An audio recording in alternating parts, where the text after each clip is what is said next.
I'm doing calisthenics, y'all. For your tap dancing class? T for two, and two for T, and T for you, and you for me. I don't even remember. That's the words I remember. Back when I was a kid, I would spend a lot of Saturday nights at my grandma's house, being babysat, and she'd watch Lawrence. We'd watch Lawrence Welk, and I'd stand on the little like yeah, my dad loved Lawrence Welk, and we'd dance together. T for two is the song that little tap dancing skinny person from that viral video from Bunny. like 2000. Yes. Hi guys. Hi everyone. Hi Julie. Hi Danielle. Hi Natasha. Hi Katie. Hi Sarah. Hi guys. Welcome y'all. If you're here watching, make yourself known in the chat, baby. Anyway, guys, hi, we're here every Friday. Rebecca's here. Hello, Rebecca. Hi, Rebecca. Hey, Florida Stanley. Thank you, my hair. Amanda's just like, working on Amanda looks good all the time. She's constantly glowing. I changed into my Alphabet shirt. Oh. Cynthia Erivo. Like, I changed into my... This is my favorite shirt. It's from Superstore. Hi, Gabriel. Hi, Gabriel. Is a mile on the trail. You'd watched the episode? Baby. Good, because they're broken Amanda up. and I just got into it, kind of. Yeah, kind of. Walter's not really. in the spot. I mean, Walter, we're taking somewhat different sides. I'm excited though because really, guys, this is the episode where Carrie and Aidan break up, and I don't have to see him for a while. Yay! Do you want to discuss JJ first? Oh no, let's do some housekeeping really quick. John, blast through the housekeeping as quickly as you can. Okay, guys. If you aren't a part of our Patreon, why not join it, please? Right now, it's a great time because we have a bunch of stuff up there. We did First Wives Club this month. We're wrapping up our Fuck Love Month with an unromantic movies, which, oh my God, that is the hardest thing. Amanda has found a Tell us in the chat. Tell us in the chat now. Ooh, okay. If you can think of a movie that does not feature a love story at all. But like, there is no love story. You can't have any love story at all because I've thought of some that have even I was like, oh yeah, and then I'm like, wait, these two characters have a crush on each other or whatever. We're trying to think of things that if you aren't wanting to feature love at all, you can put those on. I wanted to put the movie Sully that my cat was named after. Well, my cat is actually named after Sully Sullenberger, but kind of more Nathan Fielder because of the whole last episode of the rehearsal. But anyway, Sully won't work though because there's a whole plot line in there where he's on him and his wife have a couple phone calls, and to me that's too romantic. Agreed. He's in love. Did we say hi to Shannon? Yes, I agree though. I don't think you did. Hello, Shannon. That's where I was in the weeds. Sarah. Silence of the Lambs. That was coming up on a lot of like the AI lists that me and Nick were both asking. I got other people's help by the way. AI lists, guys. I didn't look up AI. I looked up Reddit, but I found a bunch of different lists. But a Die Hard was coming up on there too. I'm like, Die Hard is the loveliest love story out there. That's like the most romantic movie out there. He does all that for her. I heard. Oh God. Anyway, guys, you know what we did our quickie about? It's all about Traitors because Traitor season 4 is wrapping up. And then also we talked about Love is Blind and that little douchebag who told his girlfriend that she needs to do Pilates. This is what she looks like. Not his girlfriend. God. This is what he looks like though. And he's a monster. And guess what? His ex-girlfriend, I love this. She's been fucking waiting. And it wasn't even the last girl that he dated and then he went on Love is Blind and then came back and then they continued to date. Anyway, she's been waiting in the wings because now that these episodes have dropped, she immediately went on all these podcasts and like has like voice memos that he left her where he's like, you should just kill yourself. You're a piece of trash. No one's going to want you. And you're like, who said that? This guy, this is this ex-girlfriend now is like, oh, by the way, he is a monster and I have received that guy sent his message for it. 5'4", by the way, on a good day. I think that if you're sending people messages like that, you should go to prison. Sorry. I think you should. I think men in general should all just be in prison, and then you can get out of prison for good behavior. Okay. Yeah, you like that? Do you want to talk about JJ? Not a movie, but I love it. No, we gotta. No, Amanda's like so ready to just drop the bomb on that. No, we gotta wait on that. We gotta edge ourselves. We'll hold it. There's a no, love story. There's no the Clockwork Orange was coming up too. Anything with like a bunch of dudes, I guess. I found a problem with Clockwork Orange is like I don't know if I can watch that to escape the realities of the world. That's too scary because they assault women in that. Oh wait, that's not sorry. When you wrote Clockwork Orange, I put in my head One Flew Over the Cuckoo's Nest, which was coming up a lot. A lot of guys, a lot of dudes. Clockwork Orange, I cannot watch. It is way too upsetting for me. And things to when they pry that guy's eyes open, can't watch it. There's also a rape scene, but the eyes thing really is where it sticks it. Meredith, hello, signs, but there's a love story in there because he misses his wife, and she's like, "Tell Joaquin Phoenix." I see, it's harder than you would think. It's every hard. movie that would pop into my head, I'm like, oh wait. Someone loves someone in that. Oh! Yeah. Eggy Wags. What's that? Is that a movie? Is that from Clockwork Orange? Oh, I think he is. Guys, what are you guys watching? What are you doing? What's the vibe? Here it's been cold for a couple days, which The Wizard of Oz has no love story, but in the original movie, there was an entire storyline that was edited out where Dorothy was in love with the Scarecrow. Okay. Could I argue also the Tin Man, the reason that he is a Tin Man, and he says, even in the movie, the reason he's rusted is because he's been crying because he was in love with a girl or whatever. Sorry to great guys. I'm doing the Illuminati. Don't they say if someone does this, it's like the Illuminati? Yeah. Guys, sorry to break your heart. Julie's watching the America's Next Top Model documentary. It's all I can think about. I might go back and watch it again. It's so good, John. You'll like it because it's almost a gotcha documentary for at Tyra. I think she's such a sociopath that she like doesn't realize how poorly it was like the Jinx. It's almost like the Jinx because everyone else, and now the three, Miss J Alexander, and Nigel are doing the press tour circuit where they're just like, yeah, Tyra's a fucking asshole. Yeah, she came off bad in the documentary. I think you'd love it. It's 3 episodes, and they interview a lot of the old contestants. I did watch clips of it. Okay, you should watch the whole thing. It's pretty eye-opening. I guess all of the women like is that isn't like Tyra one of the producers of it. Yeah, I don't know how much she really had. Well, all they did was put the camera on her, and they're not airing anything she didn't say. It's very smart. Sylvia. It's great. Tyra's just so she is delusional. She probably still doesn't realize how poorly she came off, but she does, and it's hilarious. Tyra is the creator of hot ice cream. Okay, guys. I know all about that. So Moana. There's no love story in there.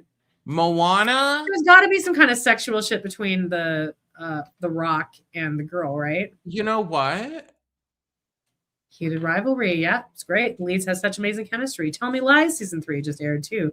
It's a pretty solid series. People have recommended that to us before. Oh my God. The Miss J part was the part that made me so sad. How sad is that? When he's like, I taught everyone how to walk and now I can't walk myself. Oh my God. Were you following the Shandy stuff about how she's like saying that it was like sexual assault? But then last night I saw that somebody like found some clips of her like years ago because she's got like different hair, but she would tell the story all the time and in a very like, yeah, we wanted these hot guys to come over. Yeah, that guy was hot. So I'm like, are you guys like changing your story now to whatever? Okay, it was I would revisit I'd revisit your feelings about that because I think that people can change how they feel about a situation, and perhaps maybe originally she didn't feel that way, but now looking back with a more mature lens, she realizes that she was, because there were a lot of situations that I think I was in. Danielle, that's kind of what I'm saying is like I've had situations where like doing theater at that one theater in Phoenix. Right? Like, yeah, like you think something's fine, like, and then you look back and you're like, wait, that wasn't fine. Sure. You know? Look, I get the Shandy story is interesting to me because I remember watching it. I love Shandy, by the way. I loved her. Want nothing but good things for her. What I was gonna say is like watching her story back. It's interesting because the way that the show painted it, I remember it growing up that the whole story of it was that centered around her cheating on her boyfriend.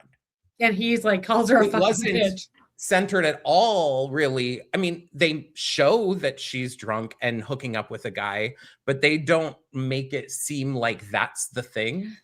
Yeah, well, this is the thing is that we find out in the doc that they had to cut a bunch because the Janet Jackson Super Bowl thing happened. So then the censors really locked down. So they cut a whole storyline where they followed her to get like STD testing and then calling the guy and asking if he has been tested. And they had to cut all that. But like, it shouldn't have been filmed. That's the thing is like, and it's not a documentary because they're in a competition setting that is controlled by all of y'all. It's not them. It's not intervention where they're just following what you would have done on this day either way. So they should have jumped in. The crazy thing too is that this pattern of stuff that happens in reality TV is still the same as it is now. I mean, that shit is still happening now in reality TV. Look at the stuff they show on Sister Wives. And I just mean letting men be complete. Yes. Letting people.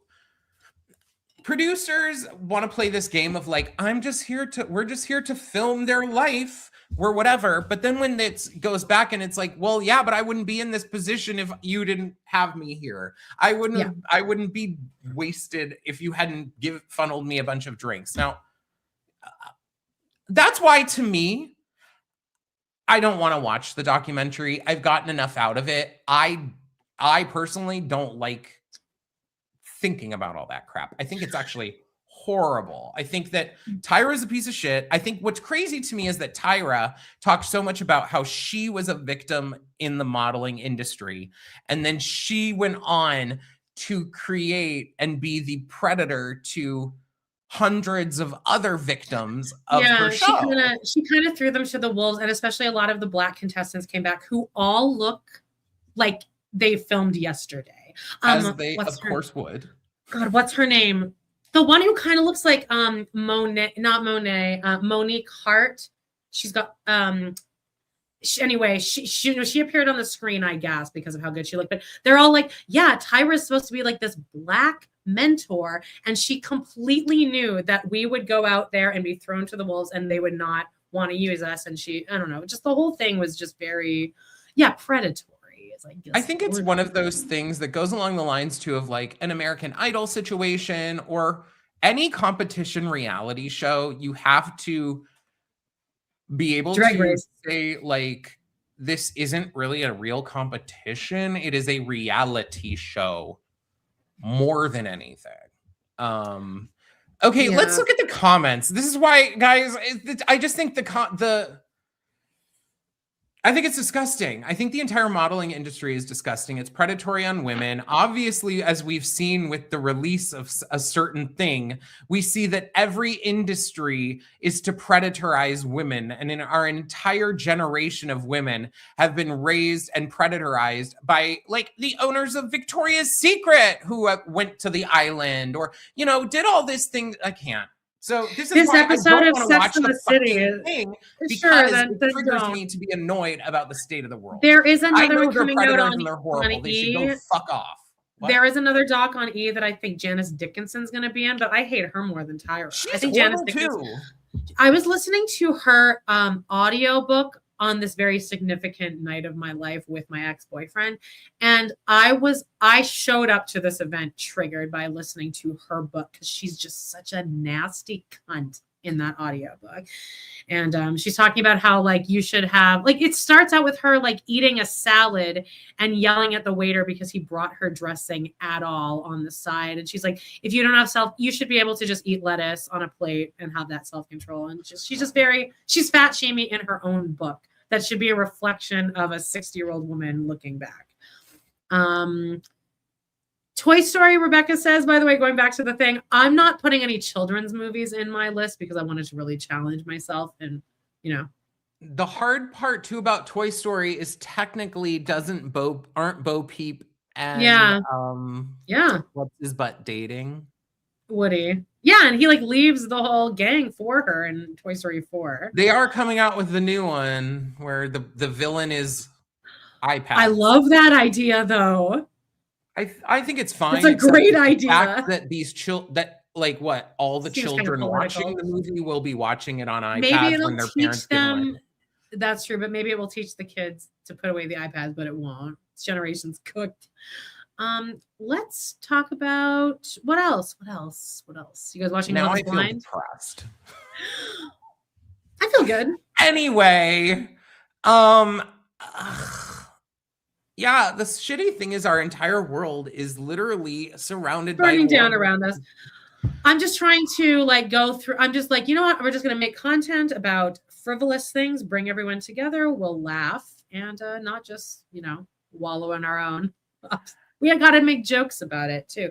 Like I said earlier about how maybe this generation will just die itself out and we can start from scratch as cavemen again. That seems to be the only solution to Did you guys watch Traitors yesterday? Are y'all frustrated with the show? Because, oh boy. Gabriel, tell me more. Gabriel said he had a Jones Moans moment this week. I yelled at my neighbor, LOL. Sometimes it needs to be done. I'm sorry. Saving Private Ryan. I've never seen Saving Private Ryan. Someone's married in there, right? Has a girl back home who needs who's waiting for him. Yeah, right. Sylvia's rewatching SATC to escape. So am I guess. I don't know what I'm watching to escape. Honestly, what I've been doing is putting my phone away and turning on music and existing with that. Not going on TikTok really does help. Like I haven't had time to. And even at the end of the night where I'm like, okay, well, I'm going to catch up on my TikTok time. I'm like, I don't like any of this stuff. There's a couple funny things. Speaking of TikTok, if you guys are new here, I have revitalized my TikTok and my YouTube. I have a TikTok. It's called Open That Doll. And I have a YouTube called Open That Doll. Follow them, please. Katie says, I for sure appreciate the escapism you two provide. Yeah, me and Jody were about to hop on the other day, and like one of us, then we ended up talking about the Epstein list on the episode, and it got like very blue humory. But I was like, oh, did you hear that Prince Andrew got arrested? And Jody's like, I don't even want to like open up the subject in my head because I'll lose it. And I'm like, okay, agreed. Like I think that's where I'm at too. I think that's where I'm at with the ANTM documentary. Oh, okay. I think honestly, that's where I'm with the Epstein list. I'm going to put the ANTM documentary in a similar situation of like a true crime thing. I don't like watching stuff like that. It's just like I'm watching people's pain and stuff. It's my favorite. Yay, more yay, Dolly Natasha! Antics. Yay, thanks. And Katie's been getting into Wuthering Heights. I've still been watching all the young Wuthering Heights heads out there who care so much about literature. Like, I think that they definitely should have just not called it Wuthering Heights and end of story. Yeah, maybe they honestly could have gotten away with not calling it Wuthering Heights, because and people it's very clear that fine. Emerald Fennell wants to create her own self story that she can throw herself in and watch Jacob Elordi like imaginary fucker. I guess she gives desperate vibes, no offense, but I think if most people sat down and just watched the movie as it was without thinking about their favorite book, Wuthering Heights, they would love it. It's a great watchable movie, in and out, great music, costumes, the set. It's a like almost steam. What is it trying to tell you though? It's telling you to stay away from it. It's a very toxic relationship that ends tragically, and it's very relatable. Stop messing around. I shan't be seeing it because it gives me the vibe of like I'll leave it. Jacob Elordi's pretty hot in it. Okay, well let's get into the episode of Sex and the City. Bluey. Oh. What does that mean? Why did you write Bluey? Of whether it's that's doesn't involve our Epstein list conversation went blue. Oh God. No. It did. Guys, You'll hear it. this episode is the Aidan and Carrie breakup. Now, I want to know whose side are we on? Even if I hate Aidan, trust me. He is bitch eating crackers to me, but at the end of this, I was like on Aidan's side. I'm like, I get it. Like, this woman can't, like, what ends up happening here is Carrie ends up admitting to Aidan that, like, she doesn't know when she can actually get married, even though they're engaged. She doesn't know if in a year she'd be even ready to get married to him. And he's like, damn. So then a couple days pass, and then they're out, and he's like, you know what? Let's get married right now. You're wearing a beautiful white dress. Like, I'm in a tux. If we're going to do it, we got to do it. And she's like, I can't do it. I don't know. I don't want to get. And he's like, I'm back right where I was. Julie, I'm really on no one's side. This is really the perfect comment. Julie says, I'm on no one's side. They shouldn't have gotten back together, and it was never going to work for them. Because the argument I was making, just to put it out there, is maybe the onus should be on Aidan to walk back or come to terms with why he needs to be married. Because Carrie is willing to stay in the relationship. They are in love. She's like, well, why rock the boat? We're very happy right now. So I feel like the responsibility should be more on Aidan. When I've watched this in my 20s, I truly believe that this was a devastating break. And it was a devastating breakup for her. The way they show the breakup is so well done, because the next episode, he leaves, and it says, 3 hours later, I peeled myself up from the bathroom floor, which I have just been there, where you lose 3 hours because you're just so sad and you just sit there. Like, she's devastated. She loved him somehow. Yeah, I guess it's hard because I'm coming into this with Team Aidan. We got some Team Aidans in the chat, by the way. I like Aidan. Don't come for me, Team Aidan. I think a lot of people like Aidan. I think he's fine. He does things that disgust me, a la eating too much chicken and then asking for his distended tummy. Q-tip. I can't. The licking of the mouth Q-tip after the shower. Yes, he does revolting things. Even when he was in the shower with Carrie today, I'm like, I would get out of that shower. He said his taint must feel dirty. Yeah. If I had just showered with him, I would feel gross. I'd be like, you get out and let me finish. Do you want to hear a 9/11 story about that I know is true? Okay, so in this episode, they're in there. Do you guys know what I'm going to say? Any listeners? Badams. Hey. Season 3, Aidan was beat, and was best, and that's it. Was beat, and that's that. So in this episode, they're in the shower, and Aidan says, we could get Maui. And Carrie said, did you just pun in the nude? A couple years later, a little documentary comes out called The Woman Who Wasn't There, which is about a woman who pretended like she was in the Twin Towers when it went down, but she wasn't. She was in, like, Mexico or something. Do you know what I'm talking about? In that, I'll tell you, because me and Jody reference this all the time. In that, her story that she made up is that she was in one tower and her arm almost got ripped off. Have you ever seen this documentary? No, because again, I can't watch shit. That shit trigger. I would just be like, fuck this woman all to hell. I can't deal with that shit. Do you know that I spent all weekend watching the Howard Stern 9/11 day? Anyway, I re-listened to it. I re-listen to it every year. She had a story that she was in one tower, her arm almost got ripped off, and she was one of the people that the bandana man saved.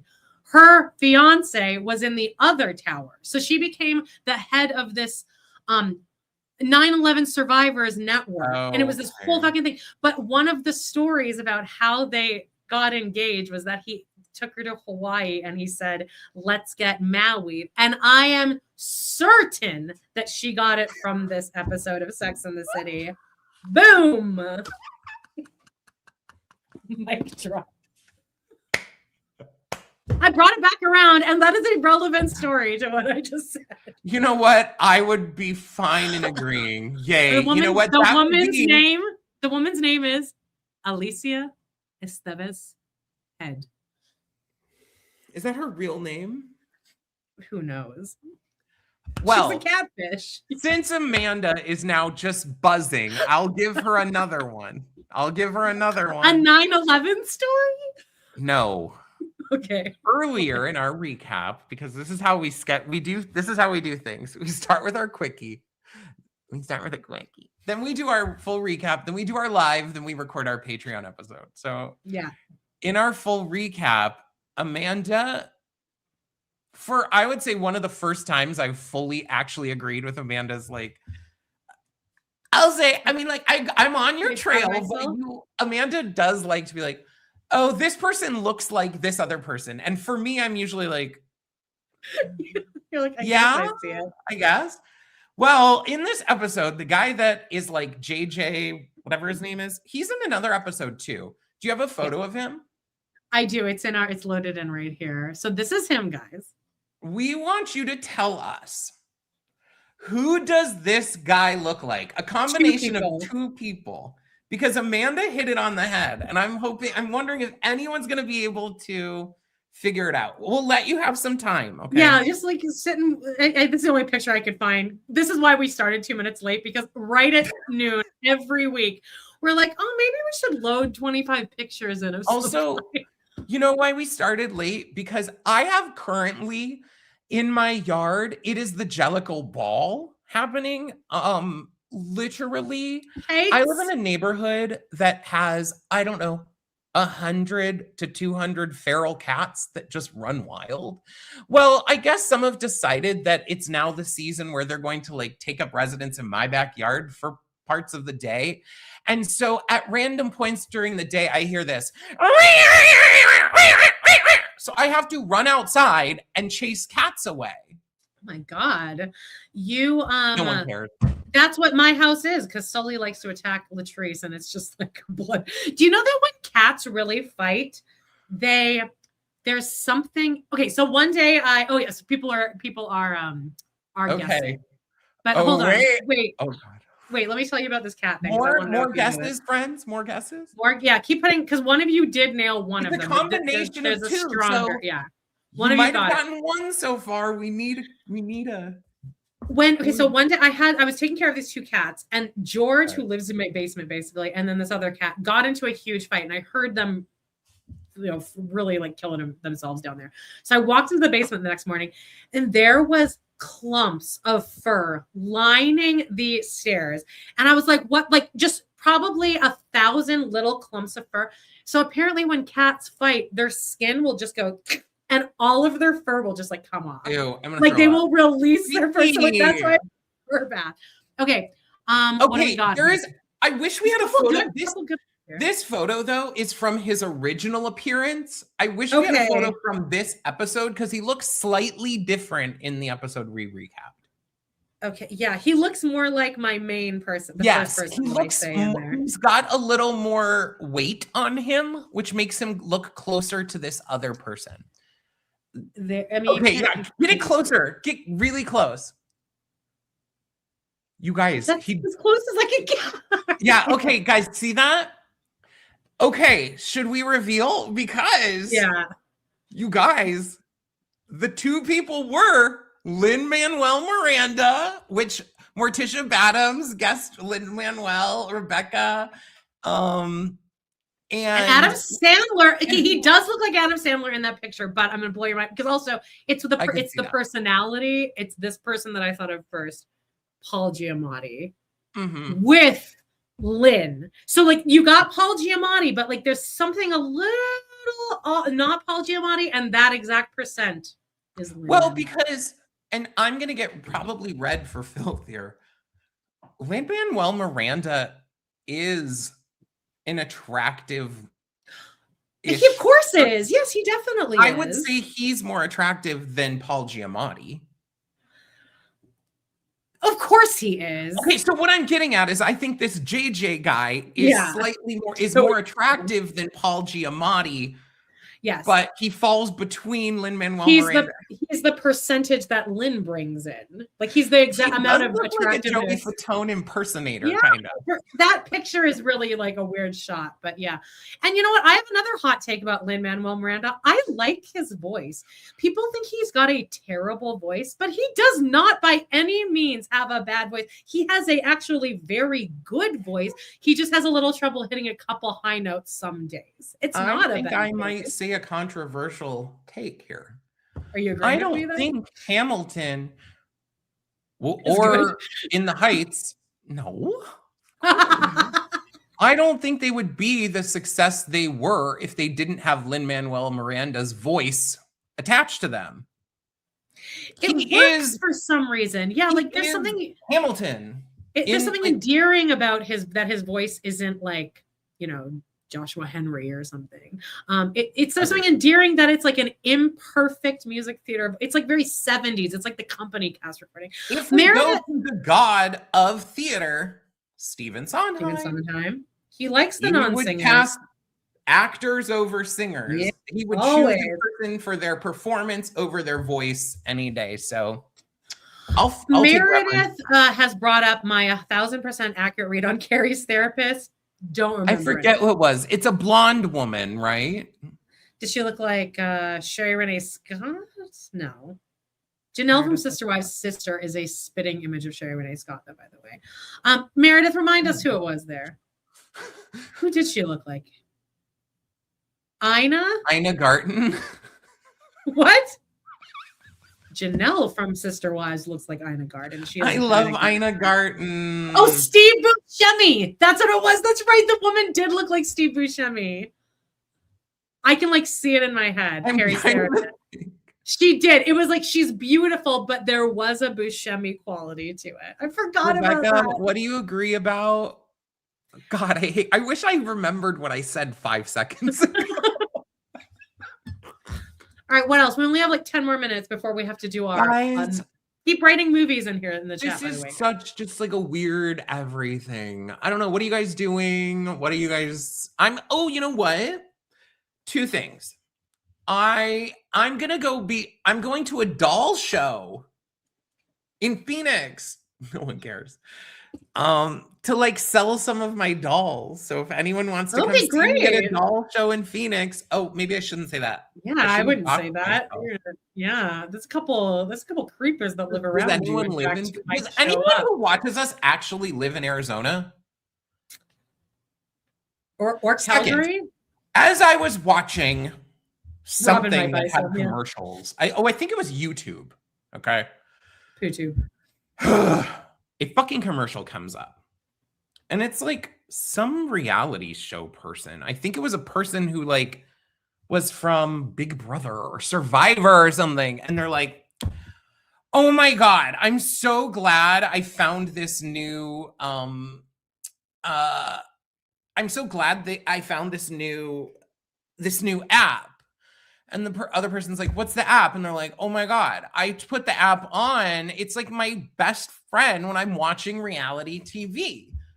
And the friend's like, what do you mean? It's like, yeah, it's this AI chat bot that you put on while you're watching a fucking reality TV show. And then you know what happened at that moment when I heard AI chat bot? First of all, my head exploded, so I couldn't even hear what the rest of the commercial was about, because who is so fucking stupid that you need an AI chatbot to explain a fucking reality TV show to you as you're watching it? I don't understand really what. So, like, I'm watching Vanderpump Rules, and what, like, a chatbot who's pretending to be Tom Sandoval's talking to me, or somebody saying, in this scene, Brittany and Jax were together, but then Faith was another act. Like, is that what's happening? It's like the X-ray on Amazon, or what? I guess I can't see an application where this is necessary. Have you seen Begonia? Gabriel, I did watch Begonia. What I like it, I've been thinking about it, and I love Poor Things, and I love Emma Stone. I liked it.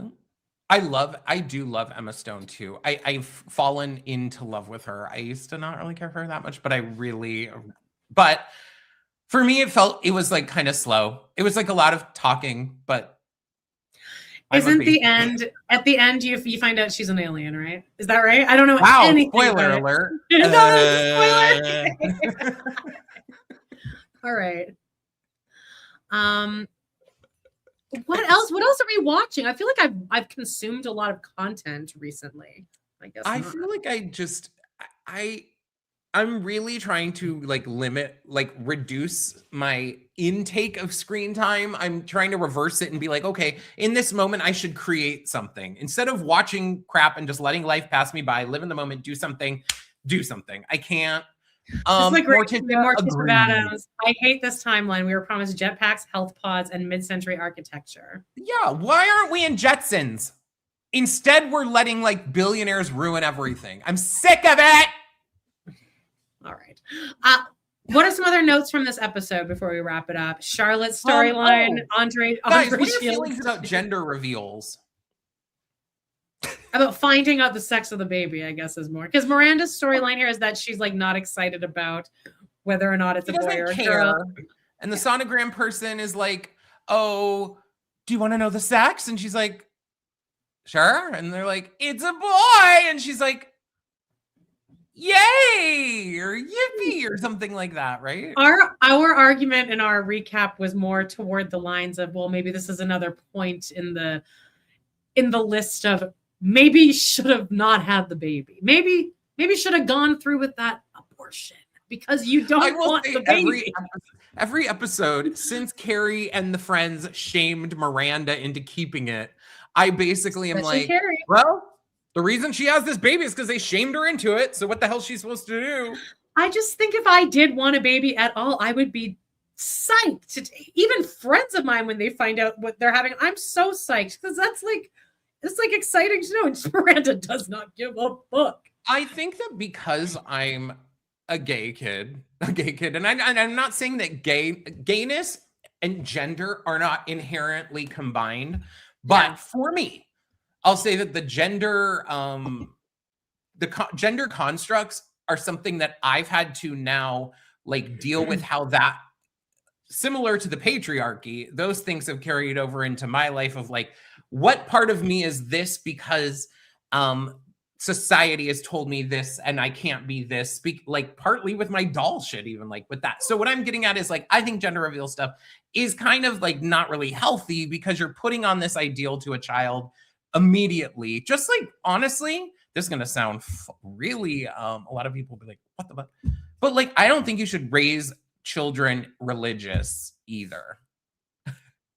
Personally, because they have absolutely no choice in the matter. They don't know what they're doing. They're technically being indoctrinated into that. Yeah, I'm glad I was raised Catholic, more because it just taught me rules and like minimal morals, which I don't think kids have nowadays. Though, when I look at all the people who go to church, I don't look at them as a moral crowd. And the more that the world is revealed, I'm like, geez, a lot of people use church to cover up a lot of their bad things. I will say this: I worked at a church for 20 years, and I didn't see any nefarious shit at all.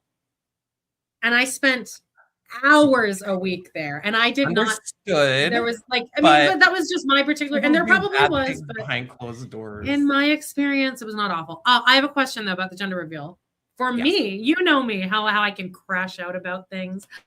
Maybe it would be better if I didn't know the gender, because if I know either way, then I think I'll crash out more. Whereas if I just don't know at all, it doesn't give me the opportunity to focus on like, well, what if it's a boy, that all of these are the bad things that are going to happen. It allows me to just be more neutral until the day I really have to deal with it. Do you know what I mean? Like if I know definitively what I'm having, then now I'm hyper focused on this. Whereas if it's a, what's that called? With the cat in the box. If it's that, what's that cat in the box thing called? Rebecca? It's a scientist thing. The cat in the box. Rebecca knows what it is. Like the Streisand effect, right? No, if there's a cat in the box, it's going to give more attention in your mind. If you don't know about it, you won't care as much. The cat in the box thing is a pruder. It's not a pruder's cat. It's like whether or not there's a cat in this box. Schrodinger's cat. It's We got Smarties in the chat. We do. Well, yeah, it's like a whatever. There's a box, and you don't know whether or not there's a cat in that box. It's 50-50 either way until you open the box. So you don't know if there's a cat in the box or not. Actually, I think it's called cat and Mat. It's called cat and Mat. I was going to say, spoiler alert, my opinion in the full recap is that I would be devastated if I found out it was a boy because I wouldn't want to have a little straight boy. No way. Here are the children I would want. Gay boy? Yeah. Daughter. Or daughter. Actually, daughter. And if she's straight or gay, love it. And daughters can be real cunts to their being moms, though. See, I'm being a hypocrite, honestly, because I'm saying that gender constructs have done whatever, but then I'm throwing gender constructs on things. Guys, people we both should don't be have kids. People who need people. By the way, do you know that with this other Sister Wives podcast called the Sister Wives Professor? We've had him on a few times. His name is Dr. Adam. Do you know what I'm talking about? Anyway, I want to ask him, can you tell me what your thoughts are on why me and John's podcast is like 85% only children? I genuinely would like to know, like, why do you think that is, that we find each other like that? Like, do we know that? Has that ever been explored before? That phenomenon? We weed out non-only children because they like find us annoying. Yeah. That's probably it. Probably. They're like, oh, these guys will never know. I did have one thought. Now I can't remember. About Samantha's storyline? Oh, we already talked about JJ, I guess. It's sad. I actually thought Samantha's storyline in this was sad because then she ends up having sex in the bathroom with that guy. And it's like, oh, it's just sad. All right. Well, do you want to wrap it up? And we can do our unromantic movies, right? I'm the youngest. Any last ideas about unromantic movies? Because I struggled, y'all. I can't wait to give you my top one. If you've even heard of it. I'm scared because Lisa, hey girl. Literally, we're like about to like leave. Oh my God. Puss in Box. You know what? Though, damn it. I just thought of a movie, but guess what? What? It involves love. What is it?